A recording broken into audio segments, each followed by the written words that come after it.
us higher.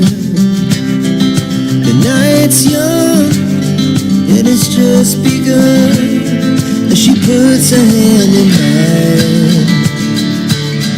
We wanna chase the night, wanna dance to the light, pull stars from the sky, just two hearts running wild. Never sleep, never stop, as we shout from the top. We're gonna be two hearts running wild.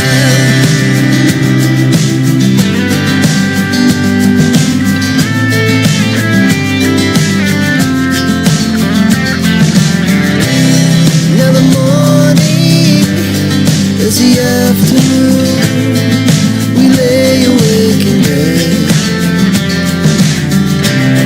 The laugh so loud as the hours pass.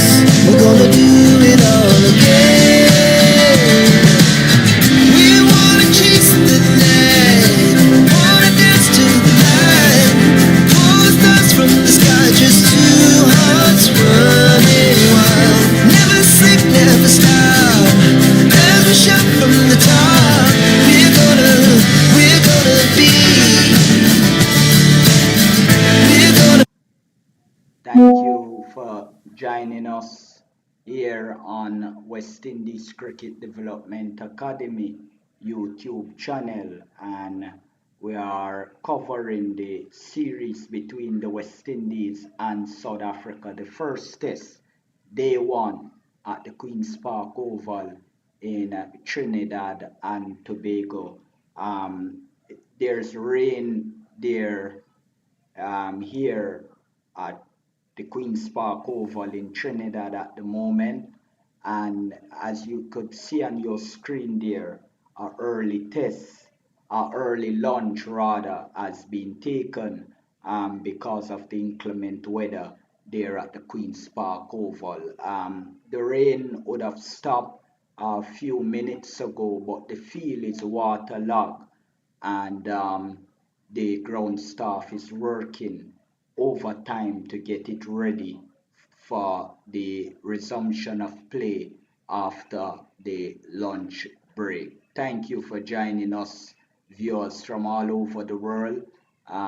It's an honor and privilege again to be able to bring you live coverage of West Indies cricket here at the West Indies Cricket Development Academy channel and this show, the Caribbean Cricket Show. We welcome you from all over the world, and as viewers from out of India, you would have felt very disappointed that India would have lost against Sri Lanka just a few minutes ago for the very first time in 27 years. But it's been a while since the West Indies would have beaten South Africa in our series as well, and they'll be looking to change that today, starting today, once weather permits. I have the usual suspects with me to give you their thoughts and views on the opening session, the first 15 overs of this test match between the West Indies and South Africa. Cricket Hall of Famer John Melbourne is with us again. We also have recently selected and nominated and slated to be inducted in the Cricket Hall of Fame come October 5, 2024. Mr. Dennis Eady is a co-host as well of Cricket Show USA that is based in Florida. He's based in Southern California, and he's originally from the beautiful island of Jamaica. We also have with us the Honorary Secretary of the Cricket Hall of Fame, and he's also a consultant with us here at West Indies Cricket Development Academy. He's originally from Jamaica, but now based in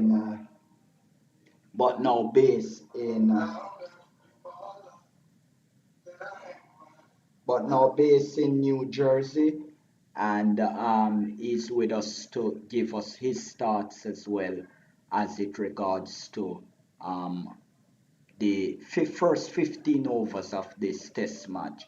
John Melbourne, your opening thoughts as we look to get today's show on the way. The first 15 over, your expectation from a West Indies point of view in these opening overs. We know rain is currently, disturbing the test match, but once the weather holds up and the field is suitable for play, what are you expecting the bowlers to do to break the back of South Africa in this first test? A very good afternoon to our viewers and listeners here on the West Indies Cricket Development Academy broadcast. And also to those, it might be night, some places morning, some places, well, welcome to the broadcast. And to my fellow panelists, certainly a very good afternoon.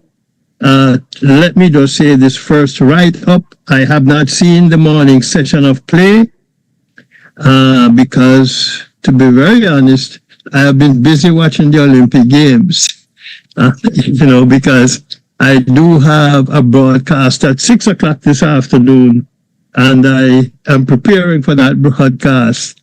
Anyway, I found it interesting that Shamar Joseph was left out of the starting 11. And Jamel Warrican brought in as a left-arm spinner, joining Gudakesh Moti. And from based on what I have seen so far this morning, Moti has given up a lot of runs in the few overs that he has bowled, but I guess he will settle down and come good in the afternoon session. Good to see Casey Carty being given a chance at the test level, and hopefully he will do well. I'm also hoping that Mikhail Louis will really show his colors now at home against South Africa. Kemar Roach is back in the team. He is healthy once more, so he's back in the team. But then again, as I said, I was surprised to see Shamar Joseph being left out of the squad. I know Trinidad and Tobago, at least at Queen's Park Oval, traditionally, or should I say, I don't know if I should say traditionally, but has been friendly to spin bowling. So I suppose that's why West Indies have brought in Jamel Warrican, who is actually no stranger to Test cricket because he has over 30-something Test matches on his belt. But hopefully we will see how the game unfolds through the afternoon session, and hopefully West Indies will do well, not only this afternoon, but in this first test match. Thank you so much, Junior. Thank you for your thoughts, Hall of Famer John Melbourne. Mr. Brown, how do you view the inclusion of Jamil Warrican? A very surprising inclusion, some would say, here in the Caribbean, especially coming back into this team and walking straight into 11 with very little evidence that he can get the job done here at the Queen's Park Oval. Yes, good evening, gentlemen, or good afternoon. I'm happy to be here again, and good evening to the viewers worldwide. Warrican, it's an interesting choice, but once they named in the squad 3 spin bowlers, as in Warrican, Moti, and Charles, the suspicion was there. The evidence was there that that is the way in which that they were thinking, especially considering that they were playing at Queen's Park Oval.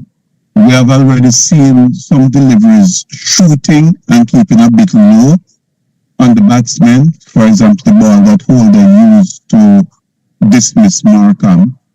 And with that in mind, we can see that they expect spin. So they played 2 spinners. He's similar to Moti, and that's the only question mark. Why would they use him? But we have to expect the best and wish the best to the team and the choices that they make. So I don't have a problem with them selecting Warrican. No. Mr. Eat, it's been some 20 odd test match now. The West Indies and South Africa have been participating in, with South Africa taking the bulk of these test matches. But coming into this test series, the two teams are evenly poised in terms of rebuilding and their form coming from other test matches. West Indies at home would have played 7 test match, lose only 1. So they have been quite dominant at home. Do you think now is the best time for West Indies to set the record straight against South Africa, at least at home in the longest format of the game? Your views on the win ratio record against South Africa in regards to West Indies and them participating in tests. The first was after the resumption of South Africa coming back into test cricket back in the 1990s, 1999 to be specifically, in Barbados, when the Barbadians was famously told to boycott the test match because they did not have a player of their choice in the starting 11 at that time. Good afternoon to my fellow panelists and viewers and listeners of the West Indies Development Academy. This afternoon, we're very happy that you're able to join us. As you can see, rain has interfered and we await the resumption to see how things will go. Yes, there is a win ratio in favor of South Africa, but that is not unexpected because South Africa has been very demonstrative in their performance against the West Indies, especially with players such as de Kock and others who we know are not in the team now because of their involvement in the T20 style matches. I recall the last time South Africa was in the Caribbean, how difficult it was for us to get ahead way because especially de Kock, who was always a reliable batter. Nonetheless, South Africa has the edge, but West Indies now coming off the, dare I use the term, disappointing display in the UK means that they have a lot to be aiming to put right this time around. They appear to have made some out of the box, to borrow a phrase, the choices when they included 2 spin bowlers in the team. Warrican, of course, has not had any match practice as far as I can see since the 4-day championship ended in April or thereabouts, May. And I'm not sure if he's match fit and match ready. Nonetheless, the idea that they're bringing 2 spin bowlers in is certainly worthy of seeing them do something that they refused to do in the past. Carty is welcome as an addition in the squad, but I am disappointed that Shamar Joseph has been dropped, because if you think about it, this would have been, as far as I can recall, his first home test match series. And for him to have performed elsewhere abroad and then being brought home and left out for reasons that are not quite discussed in the terms of Cricket West Indies have not said, well, we're leaving him out because we're doing so and so. I think it's a disappointment for him, and I'm disappointed myself that we will not see him. I think they could have gone a little further and make another change in that they could have give us Imlak as a batter in place of Holder, which would have made a big difference to see how he can fit into the test match side. All in all, it's not enough time has been played, not enough has been seen for us to really make a judgment call as to what's likely to happen, because that decision, that delivery that Markram got out to was one that, in theory, if he had been playing properly on the front foot, he would have had no problems with dealing with that ball. But as it may, decisions made, bad decisions, and of course, wicket loss. So I'm hoping when the rain eases and we get back out there, we can certainly see some cricket worth watching for this time round. Back to you, Mr. Codley. Absolutely. Historically, at the Queen's Park Oval, teams that win the toss tends to bat first, because the first 2 days batting are very good, and when it comes down to day 3, day 4, and day 5, the spinners will come largely in control, and that's the reason behind the why we thought, because Brian Charles, a Trinidadian, plays his cricket at the Queen's Park Oval, he would have known the conditions there properly and would have operated far better within those conditions. And we are just asking the question, why never give Brian Charles, who had played the 4-day game, unofficial first class match. It did not get that status, but it was a 4-day game play at the Brian Lara Cricket Academy there in Tarouba, and is match ready. And it's just surprising that West Indies would have gone for the out of favor Jamel Warkan, which obviously did not play any cricket since our 4-day championship is completed. What was branded by the Director of Cricket, Miles Bascom, was about the new selection policy, and it will be articulated in a few days, which have turned out into a lot of days now. John Melbourne, how displeasing are you with the questionable selection of Jamel Warkan? Have a very bad 4-day season, not enough sample size to say he will get the job done here at the Queen's Park Oval, as opposed to the home boy Brian Charles, who have gotten quite a number of wickets at the Queen's Park Oval, and bearing that it is his home condition. And would you go for Warkan, or would you tempted to play a man that knows the condition and would offer something different from what South Africa would have been used to?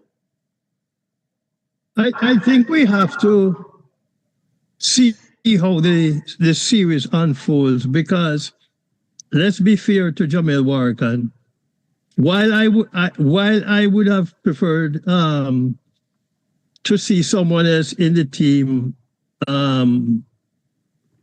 for this series, he did take a lot of wickets in our 4-day competition. I think he was the leading wicket taker or second. I don't remember exactly now at this point.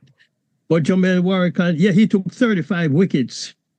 And as I said, while I would have preferred to see Ashmead Ned in the squad, I don't know if he was looked at, or he wasn't available, or why maybe he wasn't selected ahead of Warkan. Warkan has had his opportunity. He has not really, as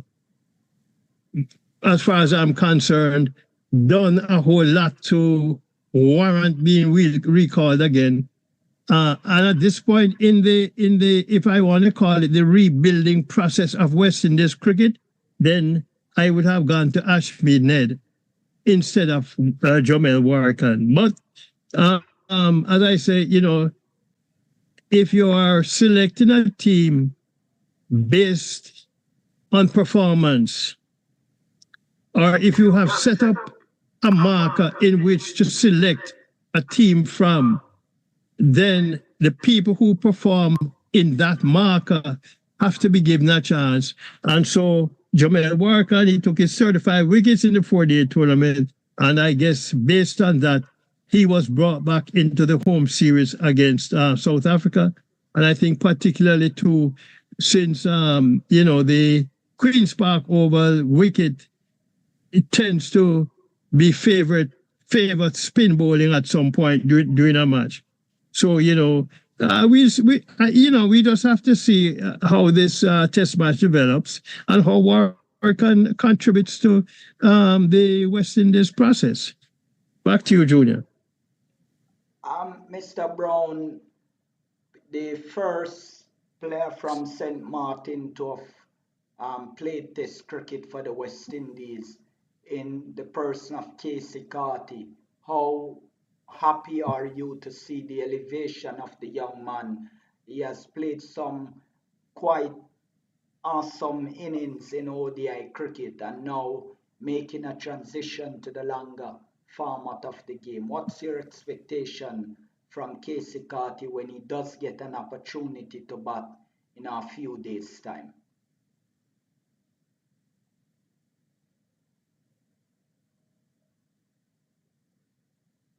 We have Mr. Brown Yes, with sir. us. Yes, thank you, sir.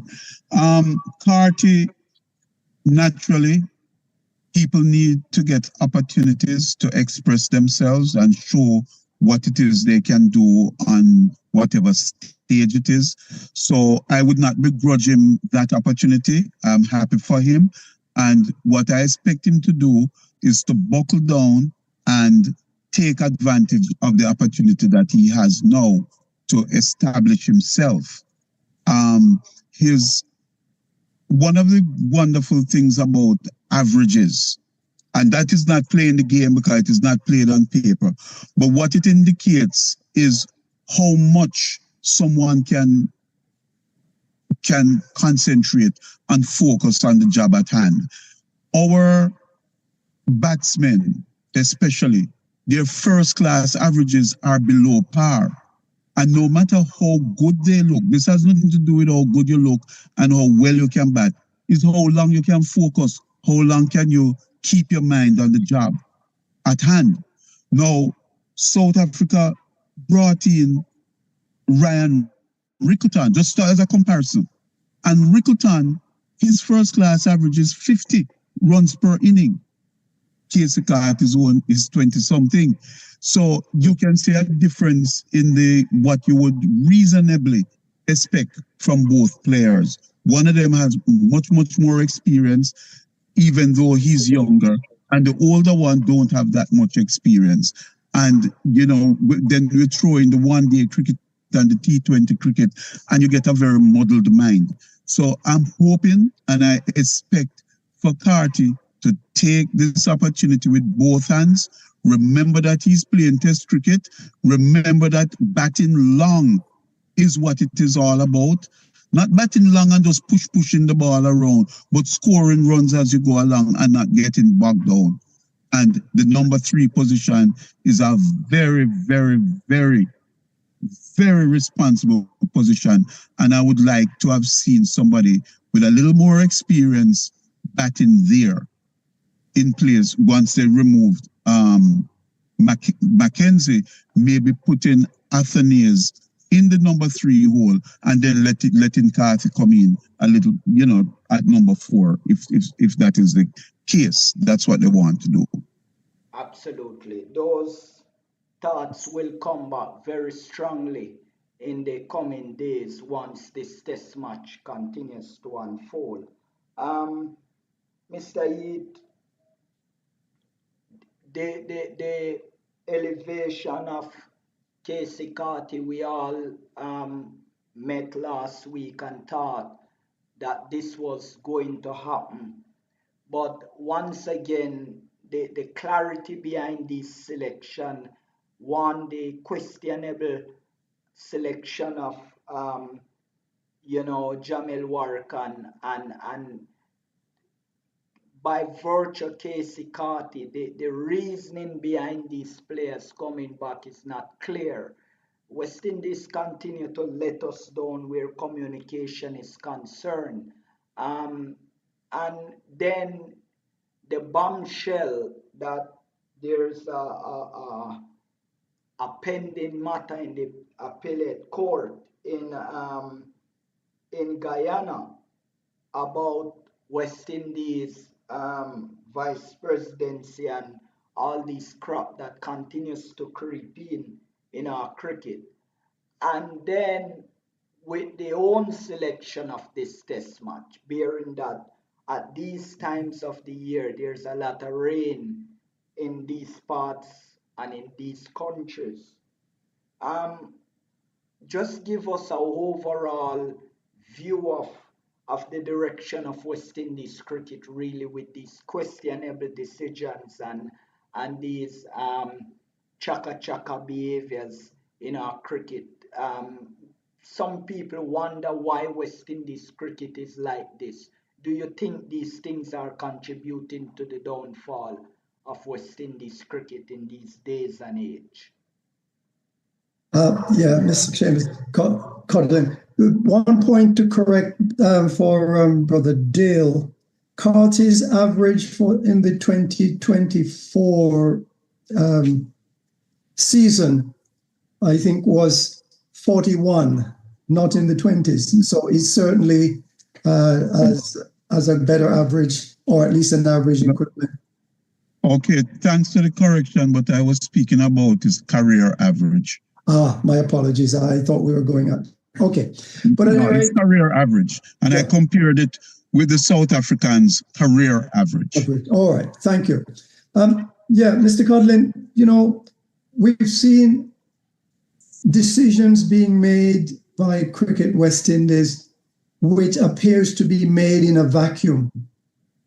The people, the fans, the stakeholders, I'm not sure if they're getting all the information that is available or should be available to, disseminate out to the fans. And this instance with the issue in the Guyana courts, when you hear some of the failure of Cricket West Indies, individuals in position that requires making strong, firm, and sensible decisions. It is sad to see what's happening regarding this issue was incorrect in how they approach their grievance. I think they made the approach Cricket West Indies with the grievance, which should have been looked at in the manner prescribed in the Memorandum of Understandings or in the Constitution, and to lead and to make good decisions. We were told that changes have been made regarding the new selection panel, the new selection process. We heard this 2 weeks or more that we will be told, the press will be told, fans will be told, and yet 2 weeks later, we are still waiting to get an inkling as to what this, and this is just not good enough. And it's a very sad indication of what is happening at Cricket West Indies in terms of the administrative purposes. Back to you. Dennis, if I may, Junior, I did not quite understand the meeting.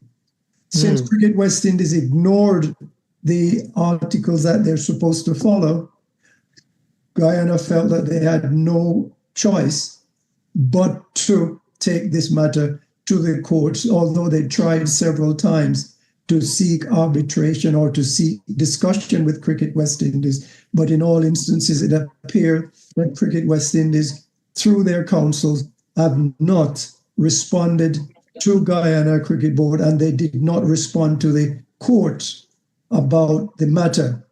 So it appears that the decision was pretty much one made in default against Cricket West Indies, because Cricket West Indies failed to respond to the various court document that they should have produced during the case when it was being heard. So at the moment, the court has ruled in favor of Guyana, and I think that's a default judgment because Cricket West Indies failed to respond in a legal way to the matter at hand. So now it'll go to the appeals court, Yet many instances, apparently, the Cricket West Indies attorneys, or at least the administrators, failed to respond when they should have. And this matter may well have been resolved amicably as far as Guyana is concerned, because their attorney claimed yesterday publicly that they were willing to sit down and discuss this matter, but that was not forthcoming. And that's as much as I can tell you from what and this is secondhand. Right. Yeah. But thanks. Yeah, and you know, these things does affect the moral of our players, and these off the field issues that really should not be popping up in our cricket. And the thing is that Guyana has a point, and Dr. Shallow and his team have a point, but um, this court order is now in effect, and by that order, Asim Basarat is no longer the vice president of Cricket West Indies. That is null by the court and void. And until the appeal make and is quite so and successful, then he will remain just a member nominated by his own cricket board to sit on Cricket West Indies, and legally not the vice president of Cricket West Indies. So all these things we just wanted to make the viewers aware of, that is happening within our cricket. But we look for the bigger picture. The lunch break will be up in a few minutes, and we're waiting for news from the Queen's Park Oval there in Trinidad and Tobago. And we will return at some point today at the close of play to wrap up the rest of the day of this test match with regards to the bowling performance of the West Indies. But before we go, Hall of Famer Melbourne, your thoughts on Jaden Seals this morning there at his home ground at the Queen's Park Oval, and also touch little on the bowling performance of Jason Holder, leading from the front. But I guess you want me to touch on something that I'm not a fan of, which is Jason Holder. But he has taken the one wicket that has fallen, and certainly so far his figures are, I guess, quite outstanding. In the few couple overs that he has bowled, he has actually he has only bowled one over, which he got that wicket and gave up the 2 runs. And I mentioned earlier Gudakesh, actually. I was surprised that he gave up so many runs in the 3 overs that he bowled. Usually, he's a much better bowler than that. Jaden Seals, of course. The fast bowlers have done well, but Jaden Seals and Kemar Roach have restricted the batting quite well, And had it not been, maybe if they had Shamar Joseph in there, then South Africa would not be 45 for 1. They might have been like maybe 20-some for the 1. But, it is a test cricket, and it's a 5-day match. Hopefully West Indies can play the 5 days, and at the end of the 5 days come out victorious. It's Trinidad and Tobago, Queen's Park Oval. We do expect or hope that our fast bowlers will do well. And I still don't understand why, unless he's still experiencing an injury issue, why Shamar Joseph was left out of the 11. And they leave here and go to Guyana, and it will be interesting to see if he's left out in Guyana. Absolutely. Back to you, Junior. Absolutely. They left out, they left out Sherman Meyer when they started the World Cup in Guyana, and continue to leave him out of the World Cup team, which they ran into South Africa and lost there, and so it would not be a surprise. And these are things that we are saying that it's not been explained to us, so we can ventilate to the fans. Honor Secretary Mr. Brown, please elaborate little on the bowling performance, the reasoning behind asking Muti to bowl so early on a pitch that is conducive to fast bowling on a first day of a test match, within the first hour as well. The captaincy of Craig Brathwaite once again is being brought into question by these decisions. Yes, thank you, Mr. Codlin. It was very surprising to see Moti come on as the first change bowler. And he did not bowl well, to say the least. We gave up 45 runs, but over 20 of those runs are credited to him because in only 3 overs, by the way.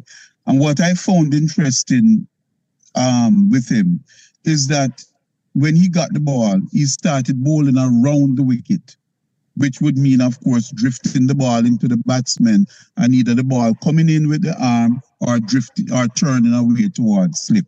And he bowled a couple of balls like that, maybe 2 balls, his first 2 deliveries. And for whatever reason, he decided to go over the wicket.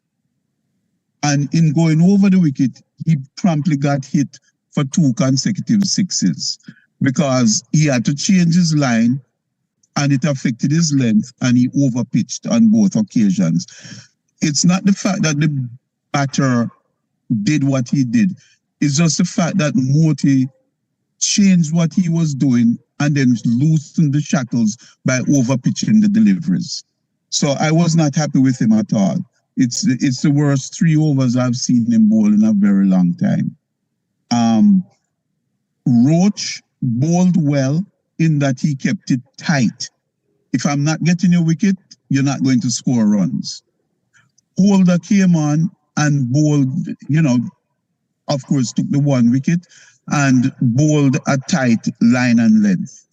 Seals bowled well also. Again, the philosophy is, if you're not going to give me a wicket, I am not going to give you cheap runs. And I like that mindset. I like the fact that that is what they intend to do.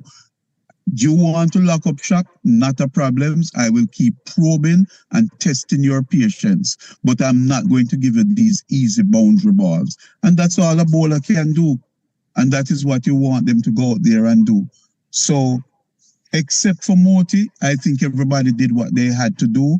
And it is questionable why the captain brought him on so early, especially in the first inning at Queen's Park Oval. If it was the second inning, I could see with it, but not in the first inning at all.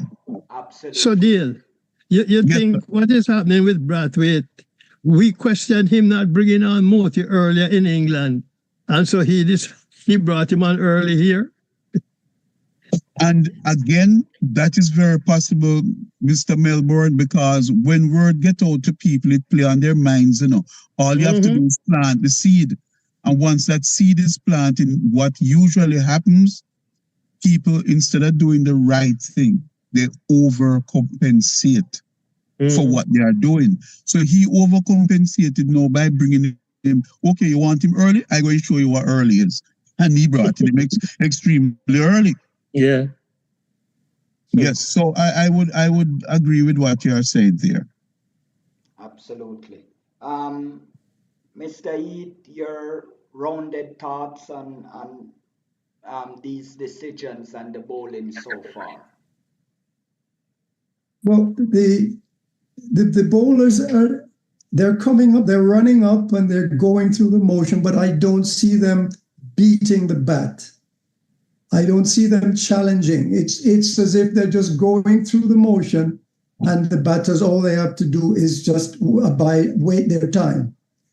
I mean, Older got that wicket, but as I said, that wicket, if Markram had been playing correctly, that probably should have been either dispatched or dumped sincerely right there in front of it, because Macron did not move either of his feet and tried to jab at it, and it came back and just came through the gate.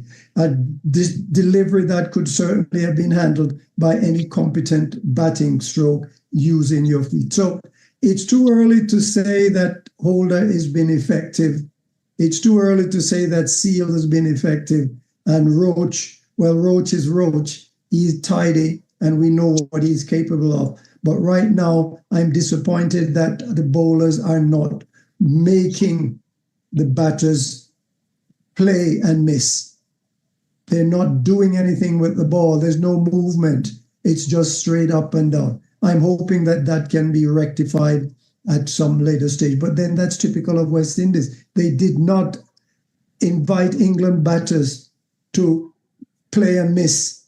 And they had 3 test matches. I don't think it's going to happen in this one either. They have to rely on the batters to make mistake, as Markram did. And this is one of the problems with West Indian bowlers. They are not challenging batters to play and miss. Back to you, Mr. Codley.